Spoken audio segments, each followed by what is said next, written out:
ನಿನ್ನೆ ಅನಿಕೆರೆ underpass approve ಆಗಿದೆ ಅಂತ ಹೇಳಿದ್ರಿ, ಅದಕ್ಕೆ ಶಾಸಕರು ಪ್ರತ್ಯುತ್ತರ ಕೊಟ್ಟಿದ್ರು. ಅಂದರೆ ಅಂಡರ್ಪಾಸ್ ಅಲ್ಲ, ಮೇಲ್ಸೇತುವೆ ಆಗ್ತಾ ಇತ್ತು, ಆ ಕಡೆ ನಾವು ಅಂಡರ್ಪಾಸ್ಗಾಗಿ ಉಪವಾಸ ಸತ್ಯಾಗ್ರಹ ಮಾಡ್ತಾ ಇದ್ದೀವಿ. ನಿಮ್ಮ ಕಚೇರಿಗೂ ಒಂದು ಕಾಪಿ ಕಳಿಸ್ಕೊಡ್ತೀನಿ ಅಂತ ಹೇಳಿದ್ರು.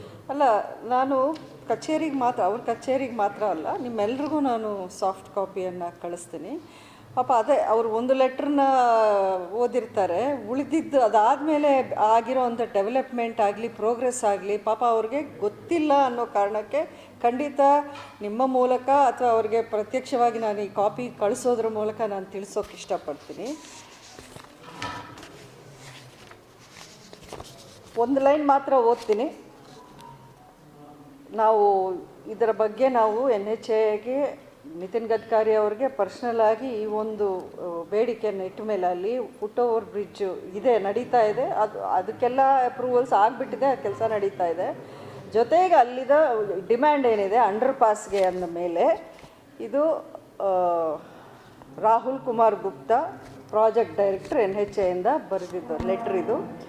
In this regard, it is to bring your kind notice, NHA HQ with letter dated 24/2/2024 has submitted the proposal of additional works required to ensure road safety on Bangalore-Mysore section with a total project cost of rupees 337.59 crores, including underpass construction in Hanakere village. ಇದರಲ್ಲಿ ಯಾರಿಗಾದರೂ ಏನಾದರೂ ಗೊಂದಲ, confusion ಇದೆಯಾ ಈ ಸೆಂಟೆನ್ಸಲ್ಲಿ? Additional ವರ್ಕ್ಗೆ ಅಂತ ಸೇರಿಸಿ ಇಷ್ಟು ಹಣ, ಇಟ್ಸ್ ಕಾಸ್ಟ್ ಅರೌಂಡ್ 7 ಅಂದರೆ ಈ ಅಂಡರ್ಪಾಸ್ಗೆ 7.34 crore and approval sanction of the project is under consideration with ministry. ಇದನ್ನೇ ನಾನು ನಿಮ್ಗೆ ಅವತ್ತು ಹೇಳಿದ್ದು. ಇದು ಎಲ್ಲ ಥರದ ಪ್ರೋಸೆಸ್ ಆಗಿದೆ, ಮಿನಿಸ್ಟ್ರು ಸೈನ್ ಮಾಡೋದು ಒಂದೇ ಬಾಕಿ ಇದೆ. ಅದರ ಎಸ್ಟಿಮೇಟು ಆಗಿದೆ, ಆ ಪ್ರಪೋಸಲು ಹೋಗಿದೆ. ಇಲ್ಲಿಂದ ನಮ್ಮ ಕಡೆಯಿಂದ, ನಮ್ಮ ವತಿಯಿಂದ, NHA ವತಿಯಿಂದ ಏನೇನು ಪ್ರಕ್ರಿಯೆ ಆಗಬೇಕೋ ಅದೆಲ್ಲವೂ ಮುಗಿದು ಅಲ್ಲಿಗೆ ಹೋಗಿದೆ. ಈಗ ಅವ್ರು ಸಹಿ ಇಟ್ಟು ಅದನ್ನು ವಾಪಸ್ ಕಳಿಸೋದೊಂದೇ ಬಾಕಿ.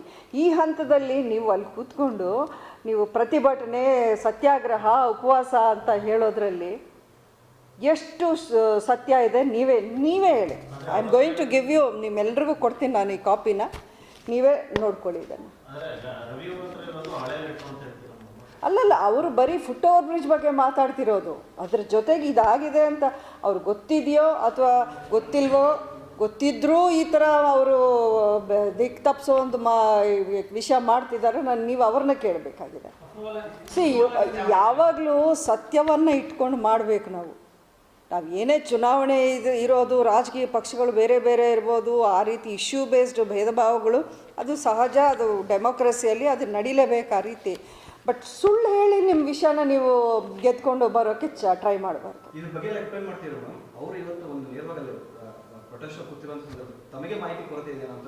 ಅಲ್ಲ, ಇಲ್ಲ, ನಿಮ್ಮ ಮುಂದೆ ಇದೆಯಲ್ಲ, ನೀವು ಹೇಳಿ ಈಗ ಯಾರಿಗೆ ಮಾಹಿತಿ ಕೊರತೆ ಇದೆ ಅಂತ. ನಿಮ್ಮ ಮುಂದೆ ನಾನು with official letter and record NHA ವತಿಯಿಂದ ನಾನು ತೋರಿಸ್ತಾ ಇದ್ದೀನಿ. ಅದು ನೀವು ಅವ್ರನ್ನೇ ಕೇಳಿ. ಅಂದರೆ ಸುಮ್ಮನೆ ಒಂದು ಈ ರೀತಿ ದಾರಿ ತಪ್ಪಿಸಿ ನಾಳೆ ದಿನ ಅದು ಆದಾಗ ನನ್ನ ಒಂದು ಹೋರಾಟದ ಫಲದಿಂದ ಇದಾಗಿದೆ ಅಂತ ಹೇಳ್ಕೊಳ್ಳೋ ಒಂದು ಕಾರಣ ಇರ್ಬೋದು. ಅದು ಬಿಟ್ಟರೆ ಇನ್ನೇನು, ಅಥವಾ ಅವ್ರು ಈ ಲೆಟರ್ ನೋಡಿಲ್ವಾ ಅಂತ ಅವ್ರನ್ನೇ ಕೇಳಿ. ಈ ಭಾಗದ ಶಾಸಕರಾಗಿ ಇದನ್ನೆಲ್ಲ, ಈ ಮಾಹಿತಿನ ತರಿಸ್ಕೊಂಡು ನೋಡಿ ಆಮೇಲೆ ಈ ರೀತಿಯ ಒಂದು ಆ್ಯಕ್ಷನ್ ತಗೋಬೇಕಾಗಿರೋ ಒಂದು ಕರ್ತವ್ಯ ಅವ್ರದ್ದು. ಅದನ್ನು ಬಿಟ್ಟು ಅವರು ಹಾಫ್ ಬೇಕ್ ನಾಲೆಜ್ ಅಂತಾರಲ್ಲ, ಅರ್ಧಂಪರ್ಧ ಇದನ್ನು ಇಟ್ಕೊಂಡು ಅವ್ರು ಮಾತಾಡೋದು ಸರಿ ಇಲ್ಲ. ಐದರ್ ಎರಡೇ ವಿಷಯ ಇರಬೇಕು. ಈ ವಿಷಯ ಅವ್ರಿಗೆ ಗೊತ್ತಿಲ್ಲ ಅನ್ನೋದು ಒಂದು ಆಗಬೇಕು, ಅಥವಾ ಗೊತ್ತಿದ್ದರೂ ಅವರು ಇದನ್ನು ಸುಳ್ಳು ಹೇಳ್ತಿದ್ದಾರೆ ಅಂತ ಆಗಬೇಕು. ಇದರಲ್ಲಿ ಯಾವುದು ಅಂತ ನೀವೇ ಅವ್ರನ್ನ ಕೇಳಿ ತಿಳ್ಕೊಳ್ಳಿ. ನಮ್ಮ ಕ್ರೆಡಿಟ್ ಏನು ಬೇಡ. ಕ್ರೆಡಿಟ್ ಇರೋದಾದರೆ ನಾನು ನನ್ನ ಮನೆಯಿಂದ ಆಚೆ ಅಥವಾ ಅಲ್ಲಲ್ಲಿ ಬ್ಯಾನರ್ಗಳು ಹಾಕಿ, ಹೋರ್ಡಿಂಗ್ಸ್ ಹಾಕಿ ಇದನ್ನೆಲ್ಲ ನಾನು ಮಾಡಿದ್ದೀನಿ ಅಂತ ಹೇಳ್ಕೊಬೋದಾಗಿತ್ತು. ಇದರ ಹಿಂದೆ ಎಷ್ಟೊಂದು ಭೇಟಿ ನಾನು ಮಾಡಬೇಕಿತ್ತು. ಗಡ್ಕರಿ ಅವ್ರನ್ನ ಅವ್ರ ಆಫೀಸಲ್ಲಿ ಡೆಲ್ಲಿಲಿ, ಇಲ್ಲಿಗೆ ಬಂದಾಗಲೂ ಭೇಟಿ, ಅವರು ಈ ಕಾಂಗ್ರೆಸ್ ಗೌರ್ಮೆಂಟ್ ಬಂದು ಹೊಸದ್ರಲ್ಲಿ ಗಡ್ಕರಿ ಅವರು ಬೆಂಗಳೂರಿಗೆ ಬಂದಿದ್ದರು, ಒಂದು ಮೀಟಿಂಗ್ಗೆ ಕರೆದಿದ್ರು NHA ವಿಷಯವಾಗಿ. ಆ ಮೀಟಿಂಗಲ್ಲಿ ಡಿಸ್ಟ್ರಿಕ್ಟ್ ಮಂತ್ರಿಗಳು ಇದ್ದರು. ಆ ಟೈಮಲ್ಲೂ ನಾವು ಪ್ರಸ್ತಾಪ ಮಾಡಿದ್ವಿ. ಈ ರೀತಿ ಹಲವಾರು ಒಂದು ಡಿಮ್ಯಾಂಡ್ಸ್ ಇದೆ, ಸಮಸ್ಯೆಗಳಿದೆ NHAಯಲ್ಲಿ, ನೀವು ಅದನ್ನು ಸರಿ ಮಾಡಿಸ್ಬೇಕು ಅಂತ. ಈಗ ನೀವು ನೋಡಿ ಒಂದು ವಿಷಯ, ಇದನ್ನೆಲ್ಲ ಬಿಟ್ಟು ಇನ್ನೂ ನಾವು ದೂರದಿಂದ ನೋಡೋಣ, ಬಿಗ್ಗರ್ ಪಿಕ್ಚರ್ ಅಂತೀವಲ್ಲ ಅದನ್ನು ನೋಡೋಣ.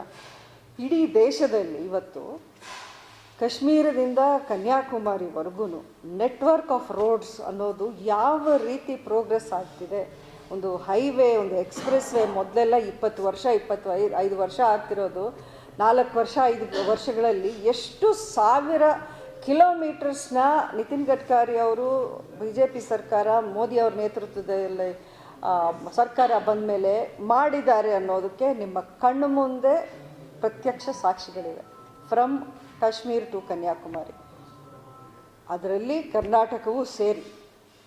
ಇದನ್ನು ಅಂದರೆ ಅವ್ರಿಗೆ ಹೇಳೋಕ್ಕೆ ಇಷ್ಟ ಇಲ್ಲ ಇದನ್ನು, ಈ ಒಂದು ಬೆಳವಣಿಗೆ, ಈ ಒಂದು ಅಭಿವೃದ್ಧಿಯನ್ನು ಕ್ರೆಡಿಟ್ ಕೊಡೋಕ್ಕೆ ಅವ್ರಿಗೆ ಇಷ್ಟ ಇಲ್ಲ. ಪಕ್ಷ ಬೇರೆ ಆಗಿರೋದ್ರಿಂದ ಅವರು ಸಹಜವಾಗಿ ಅವ್ರದ್ದೇ ಆದಂಥ ಬೇರೆ ಬೇರೆ ಒಂದು ಹೇಳಿಕೆಗಳನ್ನ ಕೊಟ್ಕೊಂಡು ಬರ್ಬೋದು.